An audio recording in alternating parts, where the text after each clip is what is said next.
Hey, good morning, everybody. I never know when this thing's starting. Forgive me. I gotta look over and under my glasses. I guess time for another trip to the eye doctor. But always a little delay in the beginning there. I gotta watch for when the seconds start clicking. So anyhow, good morning, everybody. Stop boring you with that crazy crap. Welcome to chapter 12 of our Proverbs Bible study here through Motocross for Christ on the Facebook page. And yesterday was good, man. We had a lot of views and some feedback and things like that. So that's awesome. Please keep sharing this around. We're getting a little momentum, I think, here. So that's awesome. And for those of you who are just checking in for the first time, we're doing Proverbs has 31 chapters, and there's 31 days in August. So we're doing a chapter a day. I'm putting my spin on it, and hopefully you guys are following along and sharing and commenting and things like that. And I know every day's a lot. I know y'all can't do this every day, and you can, if you really want to. It's a big commitment on my part as well to do this every day, but it's something I'm learning from and enjoying. I learn something every day, but I got a little hint I'll share with you later a little habit that I used to do that I've gotten away from. I want to get back to, but we'll talk about that later. So let's jump in. Again, chapter number 12, a pretty long one again, 28 verses. Verse 1. Whoever loves discipline loves knowledge, but he who hates correction is stupid. So again, Proverbs is all about the wisdom to live a better life, how to treat others, how you want to be treated, habits to form, blah, blah, blah, blah, blah. So the first, what I'm getting here, the first, I think, 7 or 8 verses, we're looking at my wrong notes, 1 through 9. Looking at yesterday's notes, 1 through 9 just reinforces about how important wisdom is and how God will bless you for acting on that wisdom, not just knowing it, but acting upon that wisdom. It's pretty exciting, man. Check it out. My note here says just verses 1 through 9 reinforces that God will bless those who act with wisdom and will condemn those that don't. So it flies both ways. One verse that did stick out to me in there is verse 4. A wife of noble character is her husband's crown, but a disgraceful wife is like decay in his bones. And Proverbs was written from a wife's point of view, a woman's point of view on how to be an awesome wife, how to be an awesome mother, from my understanding of it. But girls, I want you to know that this goes, and guys, yeah, it's not just girls. Guys, I want you to know that this goes both ways. I'm getting a glare here from my window, I guess. I don't know what's happening, but I just rocked your world, huh? This goes both ways. A wife of noble character is her husband's crown, and I would say a husband of noble character is his wife's crown. Y'all married each other because you were crazy about you found something you loved about your partner, you fell in love, you hooked up, you got married, and keep that going. I know life can drag you down. I touched on this on an earlier chapter. Raising kids, going to work, paying bills, man, life just flies at you like crazy. The guy who cut you off this morning, whatever it is, that fires you up, just don't take it out on your spouse. I know I have a tendency, and I don't know, I see this, that I don't really have a tendency to do this. I'm a pretty laid-back dude since I have Christ in my life, but a lot of people will be toughest on the ones they love the most because they feel they can be. They need to vent somewhere, and that's not always a reflection that your spouse is angry at you. They just need to vent. They need to get it out, and they love you, so they feel that they can come home and blah, blah, blah, and throw up all over you, and it's going to be okay. So don't come back at them thinking that they're mad at you. Maybe they are. If they are, talk it out. But, take care of each other, love each other, uplift each other, fill each other's needs. You know what I'm talking about, okay? And live happily ever after. So anyhow, moving right along. That's Proverbs wisdom, not Jim Bull. Okay, I'm going down to verse 10.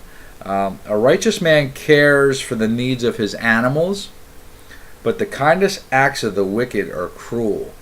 And from that, I'm just taking that if you don't have the love of Jesus in your heart, if you don't know what that experience is like or haven't gone there yet, if you aren't there in that phase in your life, I would encourage you to check it out, because they're saying the kindest acts of the wicked are cruel. Who wants to be a meanie, right? So anyhow, 11. He who works his land will have abundant food, but he who chases fantasies lacks judgment. lacks judgment. And that threw me off at first because I am a huge proponent, believer of dreaming big, working hard, looking down the road, visioning out, seeing what is possible. You know, everyone says it. Well, I'll believe it when I see it, and I'm completely opposite. I believe that you have to believe things first, and then you will see them come to fruition. And you have to set goals, and you have to work hard to obtain that. And I sometimes relate that to fantasizing. Hey, man, I want this, or I want that, or I'm going to build this, or I'm going to do that. And well, this is telling me not to do that. So I checked out my footnotes there for verse number. Again, these eyeballs, man. Verse 11. My footnotes refers to schemes. When it refers to chasing fantasies, schemes for making easy money. There's a lot of those out there that people try and push off on you. Get rich quick schemes, blah blah blah. Let me tell you what I found: that nothing ever happens unless you work hard at it. Okay, and there's easier ways to make money than others. Don't misunderstand my thoughts there. But you got to work hard. You know, you could have the best money-making system in the world, and life is all about having systems. Proverbs is a system to have more wisdom and lead a better life. The Bible is a system. McDonald's is a system. You buy a franchise and you have a system. So it makes, here's step 1 through 25. You follow them and it's going to be successful. That's what Proverbs teaches you. Follow the Proverbs, you're going to be successful. So dream big, but don't fall for stuff. You know, and there's a metaphor there that's just not coming to me right now. If I think about it before the end of the video, we'll get back to it. But moving along here, 12 and 13 are more reinforcement about being wise rather than not being wise. 14, from the fruit of his lips a man is filled with good things, as surely as the work of his hands rewards him. Goes back to working hard. The way of a fool seems right to him, but a wise man listens to advice. You can never know enough, right? Okay, you got to learn something every day. It's in my Life Improver book, my insert for today. You got to learn something good every day. 16, a fool shows his annoyance at once, but a prudent man overlooks an insult. Now I could sing Dear Prudence again, but I'm not gonna. I keep going back to that singing. You think I want to be a rock star or something. But a wise man overlooks an insult. And again, I went to my footnotes there for 16, and that just basically means that you have self-control. No one likes being put down. No one likes being insulted. But the wisdom that Proverbs will bring you will help you have self-control. The love of Jesus will help you have self-control, and just know that that person's about themselves. They're not directing that necessarily maybe at you. They might be having a bad day. Who knows, their dog might just have died or whatever. You know, sorry, pet lovers. But think about that. Just respond. Don't react. There you go. Respond. Don't react.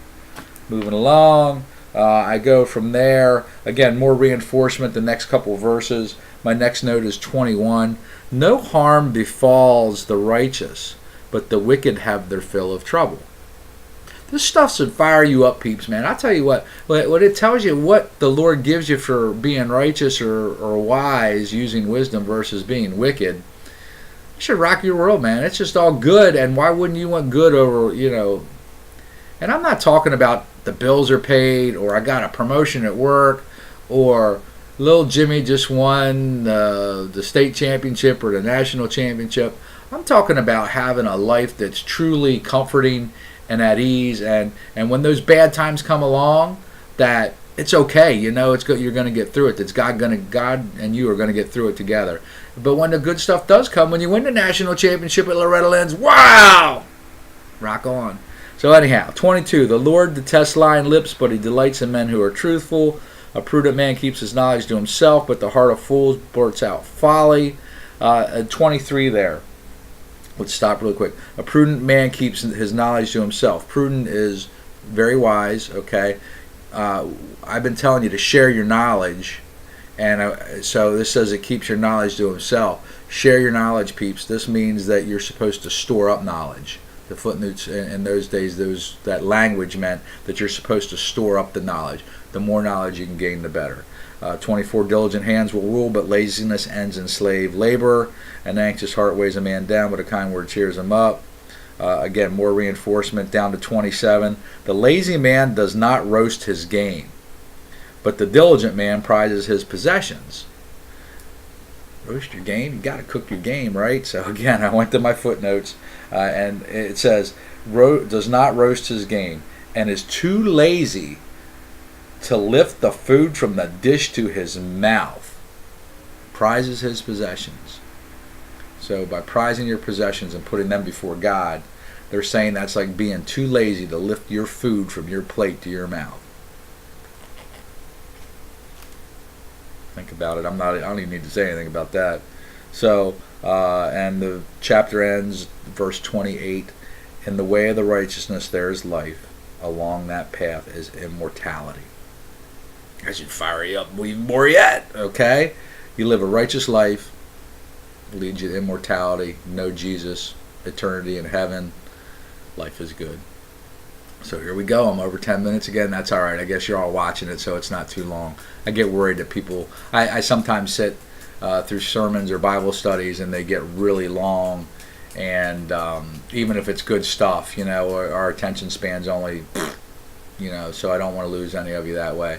So, again, this stuff should fire you up. It reinforces what kind of life you can have by just doing the stuff that's smart and not foolish. I was going to say right. I'm learning. Also in here I had another note too that I missed that I got from this.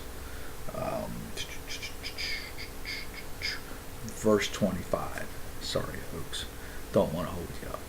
An anxious heart weighs a man down, but a kind word cheers him up. I used to do a little thing, and I got away from it, and I don't know why. I guess just I'm not even going to make an excuse. But isn't it great when someone smiles at you, or when someone says something nice to you or about you? It cheers you up. It puts you in a great mood. Okay, the other day I put a little post from my book that says, start your day by laughing out loud.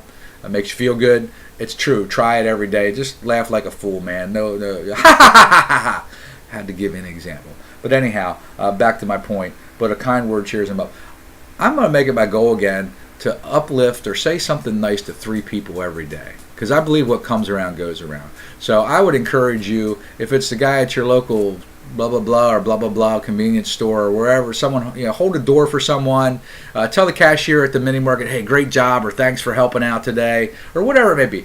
Uplift 3 people every day and see what it can do for you in your life. Now I'm 12 minutes. I'm going to go. Love you guys. Later. Have an awesome day.